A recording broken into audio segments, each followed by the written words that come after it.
Classic ഫാസിസ്റ്റുകളും അല്ല, നവ ഫാസിസ്റ്റുകളും അല്ല. അവരാകാനുള്ള സാധ്യതയുണ്ട് ഇങ്ങനെ പോയാൽ എന്നുള്ളൊരു പുതിയ കണ്ടുപിടുത്തമാണ് നടത്തിയിരിക്കുന്നത്. ഞങ്ങൾ പറഞ്ഞല്ലോ, ഫാസിസവുമായി എല്ലാ കാലത്തും കേരളത്തിലെ CPM സന്ധി ചെയ്തിട്ടുണ്ട്, സംഘപരിവാറായിട്ട് സന്ധി ചെയ്തിട്ടുണ്ട്.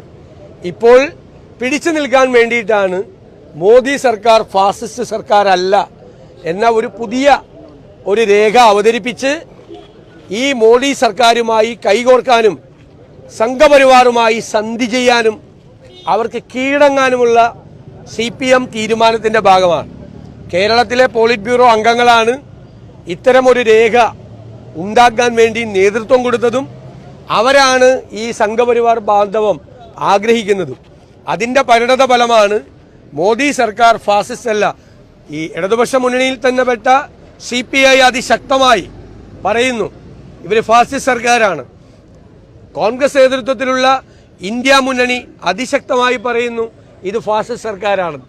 ഇന്ത്യ മുന്നണിയിലുണ്ട് എന്ന് അവകാശപ്പെടുന്ന CPM മോഡി സർക്കാർ ഫാസിസ്റ്റ് സർക്കാരല്ല എന്ന കണ്ടുപിടുത്തം തീർച്ചയായും സംഘപരിവാറിന് വിധേയരായി പ്രവർത്തിക്കാൻ വേണ്ടിയിട്ടുള്ള അവരുടെ തീരുമാനത്തിൻ്റെ ഭാഗവും സംഘപരിവാറിന് ഇന്ത്യയിലെ CPM നൽകുന്ന സർട്ടിഫിക്കറ്റുമാണ്.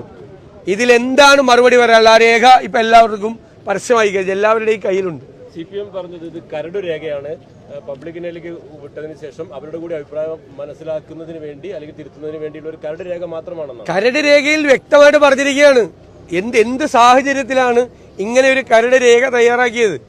ക്ലാസിക് ഫാസിസ്റ്റും അല്ല മോഡി സർക്കാർ, നവ ഫാസിസ്റ്റും അല്ല.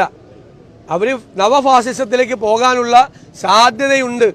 അപ്പം ഇതിനു മുമ്പുള്ള 2 സമ്മേളനത്തിൻ്റെ തീരുമാനങ്ങളെ ലംഘിച്ചുകൊണ്ടാണ്. അത് ഒരു കരട് തീരുമാനം പോലും, അങ്ങനെ ഒരു ചർച്ച പോലും, എന്താണ് CPM സമ്മേളനത്തിൽ നടക്കുന്ന ചർച്ച മോഡി സർക്കാർ ഫാസിസ്റ്റ് ആണോ അല്ലയോ എന്ന തർക്കമാണോ? ഒരു തർക്കം ഉണ്ടെങ്കിലല്ലേ അങ്ങനത്തെ ഒരു ഡ്രാഫ്റ്റ് വരുള്ളൂ. അതാണോ CPM സമ്മേളനം ചർച്ച ചെയ്യാൻ പോകുന്നത്?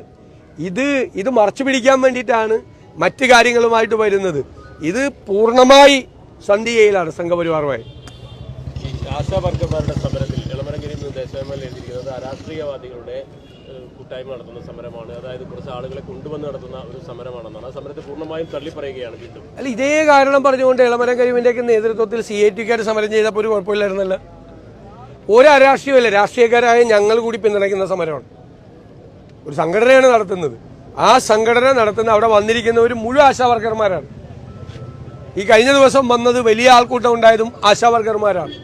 എല്ലാ ജില്ലകളിൽ ചെല്ലുമ്പോൾ, ഞങ്ങളുടെ അടക്കം നിയോജക മണ്ഡലങ്ങളിൽ ചെല്ലുമ്പോഴുള്ള ആശാവർക്കർമാർ കരഞ്ഞുകൊണ്ടാണ് പറയുന്നത് അവരുടെ വിഷയം. ഞാൻ കേരളം മുഴുവൻ യാത്ര ചെയ്യുന്ന ഒരാളാണ്. കേരളത്തിൽ എവിടെ ചെന്നാലും ഏത് പരിപാടിക്ക് ചെന്നാലും ആശാവർക്കർമാർ കൂട്ടം കൂടി നിന്ന് അവർ പരാതി പറയാണ്, ഞങ്ങൾക്ക് വേണ്ടി സംസാരിക്കണമെന്ന് പറയാം. ഞങ്ങൾ നിരവധി പ്രാവശ്യം നിയമസഭയിൽ പറഞ്ഞിട്ടുള്ള കാര്യമാണ്.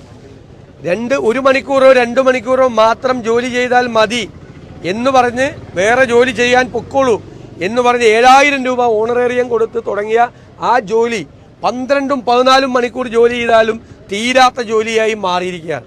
അമിതമായ ജോലി ഭാരമാണ് അവരുടെ തലയിൽ കെട്ടിവെച്ചിരിക്കുന്നത്. എന്നിട്ട് ആ ഓണറേറിയം വർദ്ധിപ്പിക്കില്ല, നുണ പറഞ്ഞ് പ്രചരിപ്പിച്ചു 13,000 രൂപ കൊടുക്കുന്നുണ്ടെന്ന്. 13,000 രൂപ കൊടുക്കുന്നില്ല, ആകെ 8,000-9,000 രൂപ വരെ കിട്ടാം. പക്ഷേ ഇവരുടെ കയ്യിൽ കിട്ടുന്നത് 7,000 രൂപ മാത്രമാണ്. 3 മാസം ഓണറേറിയം അവർക്ക് കൊടുക്കാനുണ്ട്. ഓർഡർ ഇറക്കിയെന്ന് പറഞ്ഞ് കിട്ടിയിട്ടില്ല ഇതുവരെ പൈസ. അപ്പോൾ അവരുടെ ഇത് വർദ്ധിപ്പിക്കില്ല. എന്നിട്ട് എന്താ കാണിച്ചത് ഈ ഗവൺമെൻറ്? അത് വർദ്ധിപ്പിക്കില്ല എന്ന് മാത്രമല്ല, അവരെ 2 മന്ത്രിമാർ അപമാനിക്കുകയും ചെയ്തു. ധനകാര്യമന്ത്രിയും ആരോഗ്യമന്ത്രിയും അവരെ അപമാനിക്കുക കൂടി ചെയ്തു. എന്നിട്ട് ആ 2 മന്ത്രിമാർ കൂടി ഇരുന്ന മന്ത്രിസഭയിലാണ് PSC ചെയർമാൻ്റെയും അതുപോലെ മെമ്പർമാരുടെയും ശമ്പളം ലക്ഷക്കണക്കിന് രൂപയായി വർദ്ധിപ്പിക്കാനുള്ള തീരുമാനമെടുത്തതും അതിനുശേഷം അവരുടെ പെൻഷൻ വർദ്ധിപ്പിക്കാനുള്ള തീരുമാനമെടുത്തതും. ഞങ്ങൾ ചോദിക്കുന്ന ചോദ്യം ഞങ്ങൾ വീണ്ടും ചോദിക്കുന്നു, എന്താണ് ഈ സർക്കാരിൻ്റെ പ്രയോറിറ്റി?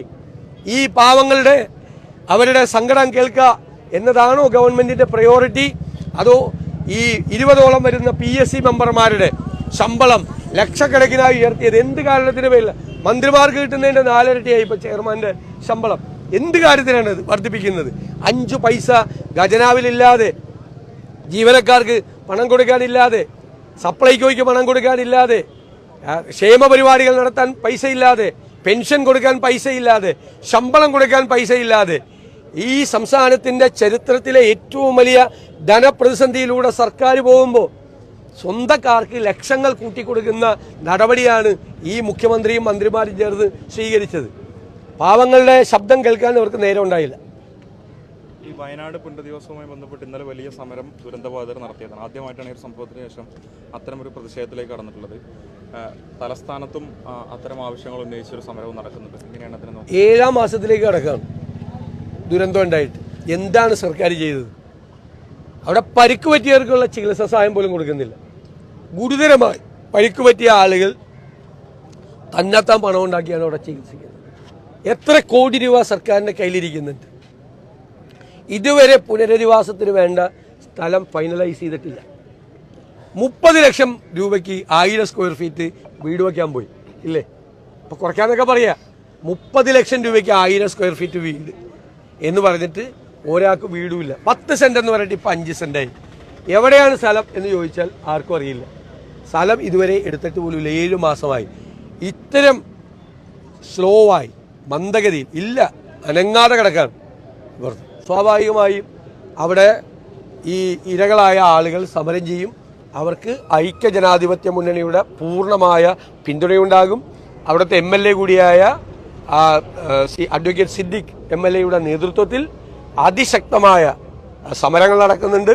അത് തിരുവനന്തപുരത്തേക്കും വ്യാപിപ്പിക്കും. ഞങ്ങൾ ആ സമരത്തിന് പൂർണ്ണമായ പിന്തുണ കൊടുക്കും. ഞങ്ങൾ സർക്കാരിന് പിന്തുണ കൊടുത്ത പ്രതിപക്ഷമാണ്. ഉപാധികളില്ലാതെ ഈ പുനരധിവാസ പ്രവർത്തനങ്ങൾക്കും രക്ഷാപ്രവർത്തനങ്ങൾക്കും ഒരു ഉപാധികളുമില്ലാതെ പൂർണ്ണമായി പിന്തുണ കൊടുത്താണ് ഞങ്ങൾ. ഞങ്ങളുടെ സഹകരണമുണ്ട് എല്ലാ കാര്യത്തിലും. ഞങ്ങൾ തന്നെ 100 വീട് ഞങ്ങളുടെ, 100 വീട് മുസ്ലിം ലീഗിന്റെ, 100 വീട് കർണാടക ഗവൺമെന്റിന്റെ, 30 വീട് യൂത്ത് കോൺഗ്രസിന്റെ. ഇതൊന്നും പണിയാൻ പറ്റുന്നില്ലല്ലോ. സ്ഥലം പോലുമില്ല. ഞങ്ങൾക്ക് ഒന്നും ചെയ്യാൻ പറ്റുന്നില്ല. ഒന്നും ചെയ്യാൻ ഞങ്ങൾക്ക് പറ്റുന്നില്ല. പണം കൊടുക്കാമെന്ന് പറഞ്ഞ ആളുകൾക്ക് ഒന്നും ചെയ്യാൻ പറ്റുന്നില്ല. വീട് കൊടുക്കാമെന്ന് പറഞ്ഞാൽ ആദ്യം 10 ലക്ഷം രൂപയാണ് വീടിന് പറഞ്ഞത്. പിന്നെ 15 ലക്ഷം രൂപ പറഞ്ഞു. അപ്പോഴും പറഞ്ഞു കൊടുക്കാമെന്ന്. ഇപ്പം 30 ലക്ഷം രൂപയ്ക്ക് ഇപ്പം പലരും പിന്മാറി.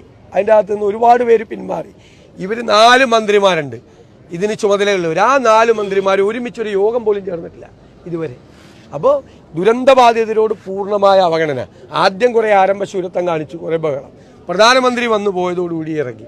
കേന്ദ്ര ഗവൺമെൻറ് ആണെങ്കിൽ അതിനേക്കാൾ കഷ്ടം. ഇവിടെ ഉള്ള പൈസ പോലും ചിലവാക്കുന്നില്ല, അവർ പണവും തരുന്നില്ല. 2 ഗവൺമെൻറ്റുകൾ കൂടി അവിടുത്തെ പാവങ്ങളെ കഷ്ടപ്പെടുത്തുകയാണ്. ഇതിനെതിരാണ് സമരം.